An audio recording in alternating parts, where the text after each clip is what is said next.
Whom did you speak to when you called? Dr. Lake answered the phone on the other side, and she told me to rush to the hospital because my son was in very critical condition. Did she tell you anything else? I didn't ask anything else. I hung up the phone. I told my wife. We got ready. It took me no time. What did you do next after you told your wife about what was happening? Well, at that time, what I did next was I washed my face very fast and we got dressed, took my daughter to her godmother's, and then went to the hospital, me and her.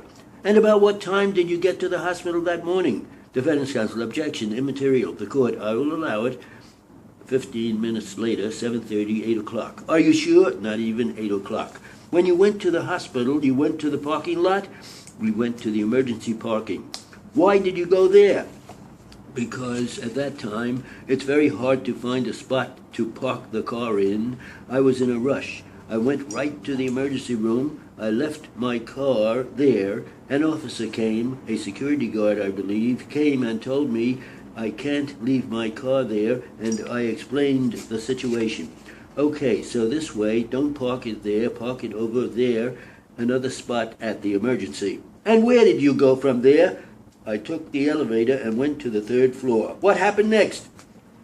On the third floor, we went to the intensive care unit. We got inside, and then I saw Dr. Lake, Dr. Judge, a few nurses, 6 or 7 nurses, I don't know, nurses or doctors, but I recognized right away Dr. Lake and Dr. Judge. I was taking my coat off, and I asked Dr. Lake, is my son still very critical? And she walked towards us, me and my wife, shaking her head in a negative way, and she said, I'm sorry, Mr. Todd, we did everything we could.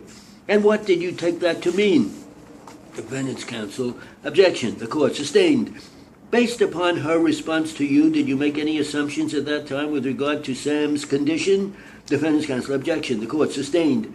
Did she tell you what she meant by she was sorry, they did everything that they could?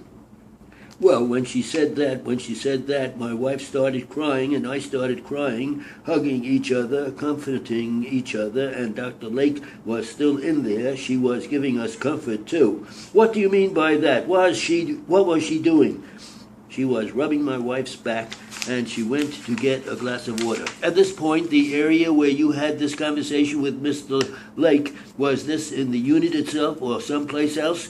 It was outside the intensive care unit. And how long? I mean, inside the neonatal, but not in that specific room in the hallway. Do you know why your wife was crying at that time? Why she was crying? Because Dr. Lake had said to her that they did everything they could. What did you take that to mean? Defendant's counsel, objection. The court sustained.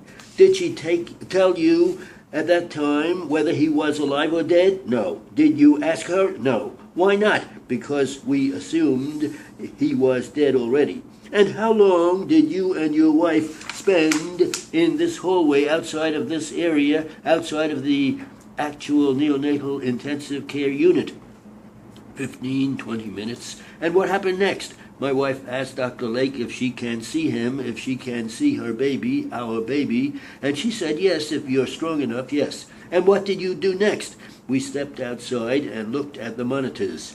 Were you aware where Sam was located when you went inside the room? Defendant's counsel, I object, incompetent. The court overruled. Yes. Where was he located? On the left side. Was there anybody around him at that time? I'm sorry. Was there anybody near him at that time? No, there was nobody there. And what happened next? We got close to our baby, very close, and we looked at him. He had his eyes open. I looked at the monitors. The heart rate was 134 back then, if I'm not wrong. His oxygen was in the 60s, going from the 50s, 60s, sometimes low, sometimes high, and got surprised. My wife noticed right away that my baby was dressed. He was dressed in... What do you mean he was dressed? He had a white, what do you call it, baptismal, what do you call that? A gown? Yes, a gown. Did you bring that to the hospital? No. Do you know where that came from? I have no idea. By the way, prior to February 21st, 1997, you had Matthew baptized on the second day he was born. And where was that baptismal done? Defendant's counsel objection. The court sustained. Where he was? Yes, at the intensive care unit where he was. And up until that point in time, had anyone told you that Sam had been baptized? No. What happened next? We got there, and we got surprised because he was still alive, and I yelled a few times, "He's alive, he's alive, what's wrong, what's the matter?" I remember very well Marjorie talked about his heart rate was not that bad, was good. By the way, who was Marjorie? Marjorie was the nurse in there when we got in. Did you know her from prior occasions in the neonatal intensive care unit? Marjorie? Yes. No. You never met her before? No. And she told us that they gave him some medicine to keep him alive until we get there, and the court, I'm sorry, she told you that?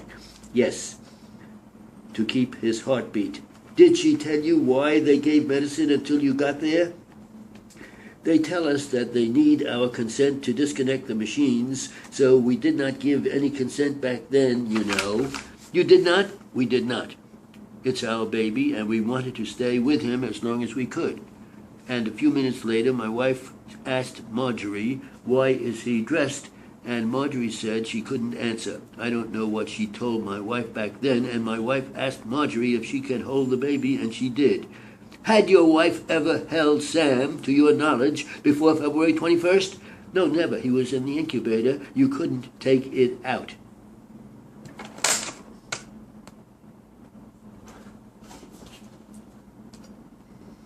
Okay.